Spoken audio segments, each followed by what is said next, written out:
In a courtroom echoing with murmurs, two words held the power to tilt the balance of justice: civil and civilian. Sarah Bennett, a rookie lawyer fresh out of law school, was deep in the trenches of her first big case, an incident involving a dispute between a police officer and a local resident in the heart of the city. She thought she understood all the legal jargon she'd prepared for, but one seemingly simple detail threatened to unravel her polished arguments: the distinction between civil and civilian. Let's rewind.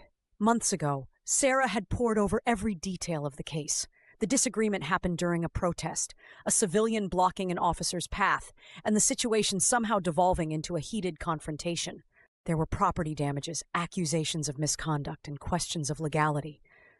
The issue on trial wasn't criminal, but civil, a subtle difference, yet one that set the rules for how the case would be handled. During a tense cross-examination, opposing counsel sneered, "Ms. Bennett, are you claiming this falls under civilian jurisdiction?" She froze. Civilian? Civil? Didn't they mean the same thing? That split second of uncertainty sent her scrambling for clarity, diving into the depths of her mind where years of study clashed against the ominous wave of doubt. Later that night, she sat in her rented apartment, stacks of legal texts surrounding her like a fortress. Civil, she muttered to herself. But here's what Sarah hadn't fully grasped. Civil and civilian come from a common root, yet serve vastly different purposes. During a tense cross-examination, opposing counsel sneered, "Ms. Bennett, are you claiming this falls under civilian jurisdiction?" She froze. Civilian? Civil? Didn't they mean the same thing? That split second of uncertainty sent her scrambling for clarity, diving into the depths of her mind where years of study clashed against the ominous wave of doubt. Later that night, she sat in her rented apartment, stacks of legal texts surrounding her, like a fortress. Civil, she muttered to herself. She knew civil law governed private disputes, businesses, personal disputes, or organizations at odds. Unlike criminal law, which deals with offenses against society, civil law is about the private rights and relationships between people. Civil matters were delicate and less punitive. They sought resolutions, not punishment. And then there was civilian, the word tied to the individual in this specific case. Someone not in uniform, not government affiliated, just a private person caught up in a public event. Civilian referred to individuals outside the structured systems like the military, police, or public bureaucracy. In the courtroom, the argument wasn't about this man's identity as a civilian.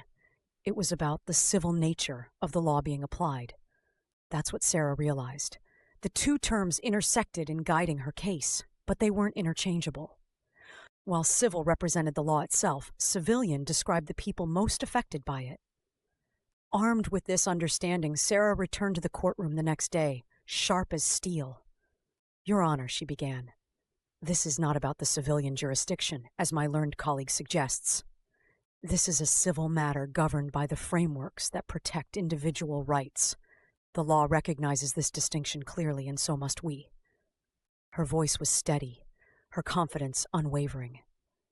The case didn't end that day, but Sarah's argument cut through the confusion like a beacon. For her, the distinction between civil and civilian was forever etched into her memory, not just as vocabulary, but as a glimpse into how the law shapes life. And as the months rolled on, she realized it wasn't just a legal concept. Civil was about balance, order, and fairness in corporate and personal disputes. Civilian was more human, an individual's role in a structured society. Together they embody the interplay of laws and lives. And as Sarah stood at a new crossroads years later, facing a bigger case in a bigger courtroom, she remembered that moment, that lesson.